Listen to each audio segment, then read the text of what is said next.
What's up, YouTube? It's your boy Rex Righteous, and I'm back with another rap rant. Alright, so I had the fight 115 113 for Canelo Alvarez. I thought the fight was a really close, tight fight up until maybe the 10th round. Waiting for this notification to get off. I don't know if you can see that, but I had it 115 to 113 for Canelo Alvarez. Danny Jacobs started to turn it up on my card around the 7th round. He started to connect. He started to use his inside game, and he started to frustrate Canelo with the switching of the hands, whether it was left hand or right hand. I thought he did a really good job by frustrating him, and Canelo had to become a little bit more patient. And that's the smart thing about Canelo, because he's young, but he also has patience. He's willing to see what's going to come out after those big rounds that Jacobs is going to have, because sometimes opponents are just going to pile on with the rounds and stuff like that. Canelo also being a little bit more favored in the Vegas area than Jacobs. He knows that he could take a round off or two and just watch his opponent and see what he's going to do. So being that Jacobs didn't have enough power and must, or grit, I should say, you know, Canelo could just wait it out. Jacobs wasn't landing flush enough, which is what I told you guys I thought would happen in my prediction, that Jacobs just has like a Street Fighter style. He kind of fights like you know, with the slapping style. Even the commenter mentioned that, and I feel like if Jacobs had a better way to just landing a little bit more flush, a little bit more of a straight hand, and some body punches and some uppercuts, that could have worked for him. But I think he did a really good job. You know, Canelo usually knocks out his opponents. The only guy he didn't get to really knock out was Triple G and some of his past fighters that he fought in the past, you know, were on a more equal level, I would say, because I think Arislani Landa was more on a equal level. Some say that Austin Trout was on a more equal level when it comes to skills and stuff like that. But after those opponents, Canelo was dropping everybody. Amir Khan, he was mixing it up with Miguel Cotto. He made Miguel Cotto look a little bit bad. Some people had it for Miguel Cotto. I really don't know how, but at the end of the day, he didn't knock him out. That doesn't go to my premise. But the point is that the majority of them were knocked out or were hurt and looked bad. Jacobs couldn't do that to Canelo, and neither could Canelo do that to Jacobs. So it made the fight interesting. It made the fight really good to watch. I thought overall it was a good fight, but at the end, it made Canelo look a little like, okay, that didn't end spectacularly. I wish there was a little bit more to this. So now it makes Triple G look like, I'm still here. You know what I'm saying? He had his sunglasses on. He was there with his new trainer. He's just there chilling with all wearing black and stuff like that. And when he did his interviews, he did them in his language. He's very comfortable. They had to talk to him. They had to talk to Andrade. They asked Andrade who they thought won. Andrade thought that Jacobs won, which is possible from whatever angle he saw or however he saw it. Cool, I respect that. I don't know if Andrade can give Canelo the business, but I think he's a little bit more stronger up top. Now, I wanna say some things when it comes to my opinion. I wanna say some things. If Jacobs would have won this fight, this would have been a big deal for boxing. But I don't know if that would have helped Triple G. Now, I do see some future weirdness happening with Canelo. If Canelo goes ahead and vacates one of those titles, if he drops one of those titles, he says, yo, I don't want this title no more, then that's going to cause issues for the Triple G side. Not to make the fight, but to make the fight less valuable. And that's what we don't want. The reason why I say this is because when was the last time you saw Canelo with this many belts? He literally has all of the belts in the middleweight division except for one title. He has the ring, he has the lineal, he has the IBF, he has almost all of them. So here's the issue.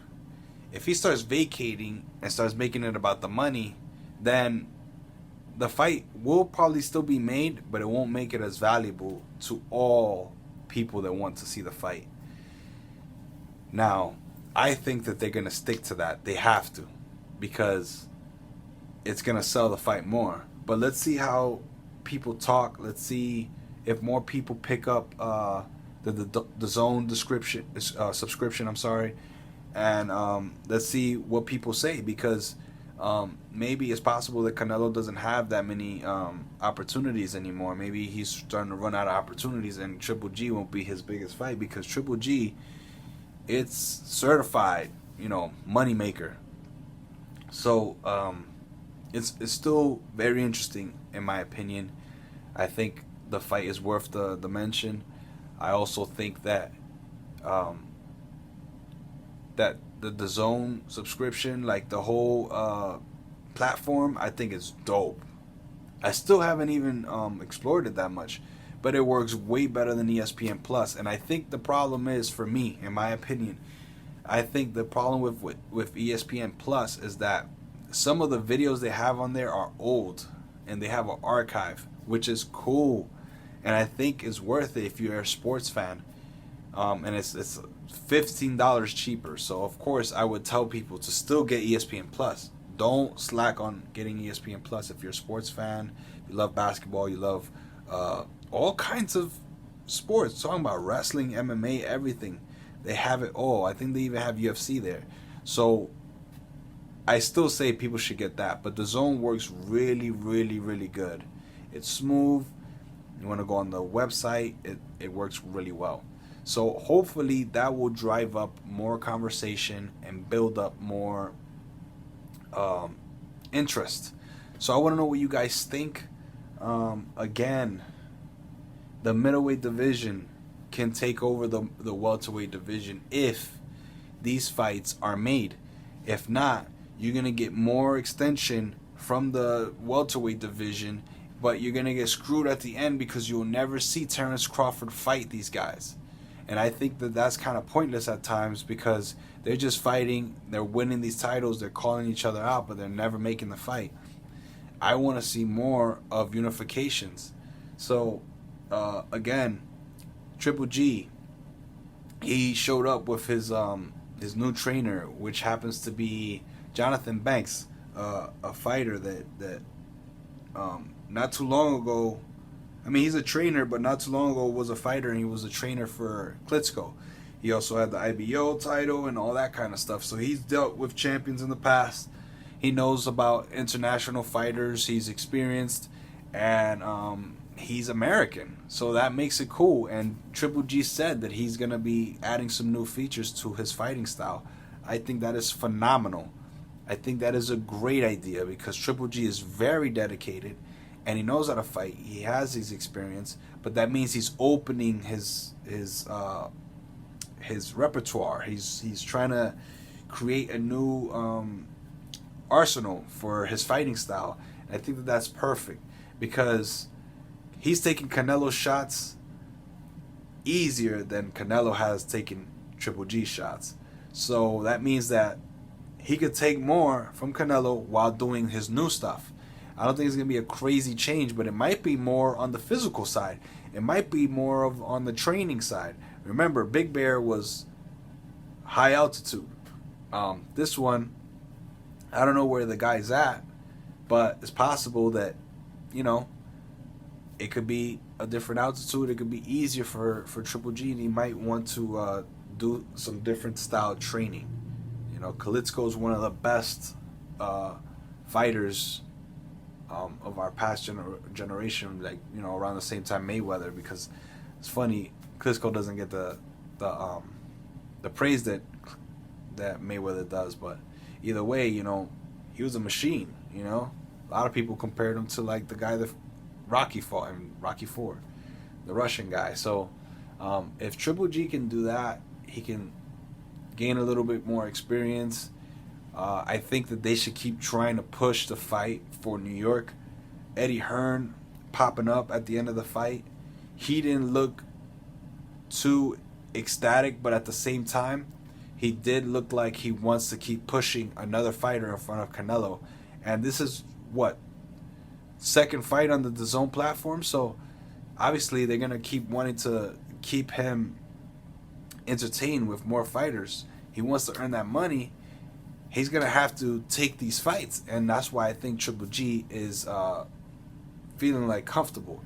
They also asked Triple G, are you feeling like you're going to still be able to fight Canelo? And they also were asking him about the future fight or whatever. Like, did he feel like he lost the last one? And Triple G was secure about his stuff. He said that he thought he won the last one, and he also said that he's sure that the next fight is going to happen. So, folks, there you have it. That's all I have. There's nothing spectacular that came out of this fight. But it was a good showing, and I think you should try DAZN with the future fights, whether it's Triple G, Andrade, Anthony Joshua, or another Canelo fight, or Triple G as well. I think I said Triple G already. But there might be some more guys on that platform that deserve the praise. So, guys, it's only $20. Try it out. See what you think. It's like Netflix. You can get off of it whenever you feel like it, and see what's up. But what was your guys' score? Do you think Jacobs could have did more to win that fight? I really don't think so, though. I think he should have went more to the body, and I feel like if he had a little bit more of a jab, it would have been more of an even fight. But Canelo's a tank, man. So we got to give credit to Canelo. But either way, I want to know your opinion, because at the end of the day, maybe there's something I didn't see, and I could always rewatch the fight, just like Jacobs was bringing up. I want to give a shout out to all my friends, all my family, everybody in New York. I wanted Jacobs to win this, man. I really wanted it, because it would have been one of the first fighters in a long time from New York to shift everything back to New York. It would have been real dope. A lot of craziness has happened in Vegas. You have the Riddick Bowe fight with Evander Holyfield, with the guy getting off the parachute. You have the ear bite. You have the Ali Bird scorecard. You have so many crazy stuff, like even Canelo getting a draw versus Mayweather on one of the cards, or so many fights. The De La Hoya with Trinidad. I could go on and on and on and on and on. And I'm not sure. I think Bernard Hopkins versus Joe Calzaghe. I'm not sure if that was in New York or Las Vegas. That was a weird one too. But folks, subscribe, like, comment, share. I'm out. If you like what I have here, keep commenting. I'm going to keep bringing it to you guys. Until next time, bros. Peace out.